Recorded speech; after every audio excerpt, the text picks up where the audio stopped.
আচ্ছা, তোমরা একটা গল্প শোনো। এই গল্পটার নাম কিন্তু দোলগোবিন্দ। এক দেশের একটা রাজা ছিল। রাজার রানী, চাকর বাকর, লোকজন, হাতি ঘোড়া, সৈন্য সামন্ত সবাই আছে। বিশাল রাজা। আর রাজার একটি খেয়াল ছিল কি জানো? গান শুনে ঘুমোবে, আর গান শুনে আবার ঘুম থেকে উঠবে। তার জন্য একটি লোক ছিল, সেই লোকটির নাম দোলগোবিন্দ।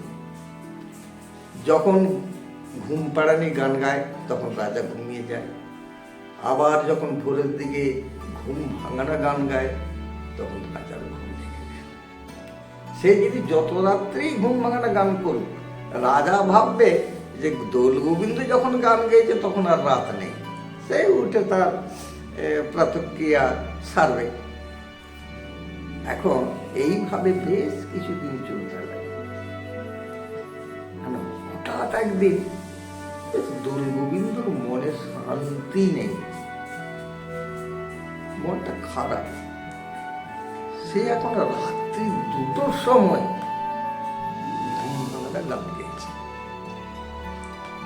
ভুল করেই হোক, ভুল কত তো বটেই, না হলে গাইবে কেন? মন মেজাজ খারাপ, শরীরও ভালো নয়, গান গেয়েছে। রাজা তো ঘুম ভেঙে গেল। ঘুম থেকে উঠে মুখ হাত ধুতে গেল, পায়খানা একবার সারলো। ছেলে এসে বসতেই ঘড়িতে তখন ঢং ঢং করে 2:30টা বাজল। কি ব্যাপার, এত রাত্রে দোলগোবিন্দ আমার ঘুম ভেঙেছে? তারা কালই এর বিচার করবো। রাজা তো রেগে লাল। যাকে সকাল হলো, রাজপ্রাসাদে সময় গেল রাজা, সেখান থেকে ডাক পাঠালো, যাও দোলগোবিন্দকে নিয়ে এসো। রাজার রাগ আছে, কেন যে অত রাত্রে ঘুম ভাঙিয়েছে। কিছু ভালো মন্দ কিছু বুঝল না রাজা, যে ফল কি হবে। যাই হোক, তার রাগ এসে সে এখন বিচার করছে। শোনো দোলগোবিন্দ, তুমি যে অন্যায় করেছ তার একমাত্র শাস্তি তোমার মৃত্যু। ঘাতককে বললে, ওই ঘাতক, একে নিয়ে যাও, একে নিয়ে গিয়ে একে হত্যা করে রক্ত দেখাবে। কি করবে ঘাতক? শুনতে বাধ্য, রাজার অর্ডার। এখন দোলগোবিন্দর হাত ধরে নিয়ে যাচ্ছে যেখানে বলি দেওয়া হয়, ওটাকে মশান বলে। নিয়ে গেল দোলগোবিন্দর হাত ধরে বদ্ধভূমিতে। সেখানে নিয়ে গিয়ে হাড়ি কাঠ সব রেডি আছে, সেখানে হাড়ি কাঠে মাথা দিয়ে তারপরে বলি দেওয়া হবে। তখন দোলগোবিন্দ কাঁদছে আর বলছে, দেখ ঘাতক, তুইও বহুদিন চাকরি করছিস, আমিও চাকরি করছি, আমাদের সকলের সঙ্গে কত আলাপ পরিচয়, বন্ধু বান্ধবের মতো রেখেছিস, আমাকে তুই মারবি? তুই এক কাজ কর, আমাকে ছেড়ে দে, আমি এ দেশ ছেড়ে চলে যাব, কোনো দিন আর এ মুখ হবো না। আর তুই এক কাজ করবি, একটা কুকুরকে কেটে রক্ত দেখাবি, আমাকে ছেড়ে দে ভাই। এইভাবে বলতে, জোরাত করে বলতে ঘাতকের মনটা কেঁদে গেল, নাড়া দিল মনটা। তখন হচ্ছে, ঠিক আছে, আমি তোমাকে ছেড়ে দিচ্ছি, ভুলেও জানে দেশে আর ফিরুনি, তাহলে তুমি তো মরবেই, তার সঙ্গে আমাকেও মরতে হবে। এই বলে দোলগোবিন্দকে ছেড়ে দিল। দোলগোবিন্দ তো সেই দেশ ছেড়ে চলে যাচ্ছে, আর এদিকে ঘাতক একটা কুকুরকে বলি দিয়ে তার রক্ত নিয়ে রাজাকে দেখল। রাজা তো আর বুঝতে পারছে না যে এটা মানুষের রক্ত না কুকুরের রক্ত। যাই হোক, বলে যাক, মারা গেছে, আপদ গেছে, রাজা বলছে। দোলগোবিন্দ অন্য রাজ্যে যাচ্ছে, রাস্তা দিয়ে হেঁটে যাচ্ছে যাচ্ছে যাচ্ছে যাচ্ছে, যেতে যেতে ছোটখাটো শহর পার হয়ে বিশাল একটা শহরে পৌঁছে।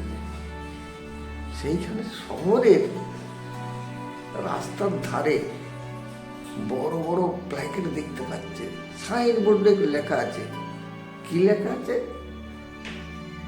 রাজা লিখেছে যে এক রাত্রি আমার মেয়ের কাছে থাকবে, এবং মেয়েকে যদি কথা বলাতে পারে, যে কথা কওয়াতে পারবে, সে যে জাতেই হোক, তার সঙ্গে আমার মেয়ের বিয়ে দেবো এবং অর্ধেক রাজত্ব দেবো। তখন দোল গোবিন্দ ভাবলো, আমি যাই, কি করবো, আমার তার কেউ কোথাও নেই, দেশ ছেড়ে চলে এসেছি। দোল গোবিন্দ গিয়ে সেই রাজবাড়ির সিংহ দরজা বলে, সেখানে ঘড়ি আছে, মানে বেল আছে, তাতে ঘা দিল। ঘাটে দিয়ে একজন দারোয়ান চলে এলো। সে বললে, কি ব্যাপার? বললে, আমি এরকম রাজকন্যাকে কথা কওয়াতে পারি, কিন্তু সেই সাইনবোর্ডে লেখা আছে, যদি এক রাত্রির মধ্যে রাজকন্যাকে কথা কওয়াতে না পারো, তাহলে সারা জীবন অন্ধকার কারাগারে বাস করতে হবে, ছেড়ে দেওয়া হবে না। ও বললে, অন্ধকার, আমি যদি না পারি অন্ধকারে কারাগারে থাকবো, যতদিন খেতে দিবে খাবো, আমার আর কে আছে, এই ভেবেই যাচ্ছে। তবু তো আমি মৃত্যুর হাত থেকে বেঁচে এসেছি। এবার তাকে নিয়ে যাওয়া হলো যে ঘরেতে রাজকন্যা আছে বসে। আর সেই রাজকন্যার 3টি মানে পশু পাখির মধ্যে সে পালে। একটা ময়ূর আছে, বিশাল একটা ময়ূর, একটা মানুষকে চালিয়ে নিয়ে চলে যাবে উড়িয়ে, সেরকম একটা ময়ূর আছে, একটা টিয়া আছে, আর একটা বাজ পাখি। এই বাজ পাখি যেগুলো বহু দূরে তাকে দেখতেই পাওয়া যায় না আজকাল। আচ্ছা, যে বলছে, রাজকন্যা শোনো, আমি একটা গান করছি। রাজকন্যা তো বলবে না যে হ্যাঁ করুন, সে চুপচাপ বসে রয়েছে। একটার পর একটা গান করেই যাচ্ছে, দোল গোবিন্দ গান করেই যাচ্ছে, কত রকম রঙ্গরসের গান করছে, কত দুঃখের গান করছে, কত আনন্দের গান করছে, কিছুতেই আর কিছু হয়নি, কথা আর বলাতে পারে না। তখন রাজকন্যা ময়ূরকে ইশারা করে বলে দিল যে এ যেখান থেকে এসেছে সেইখানে দিয়া,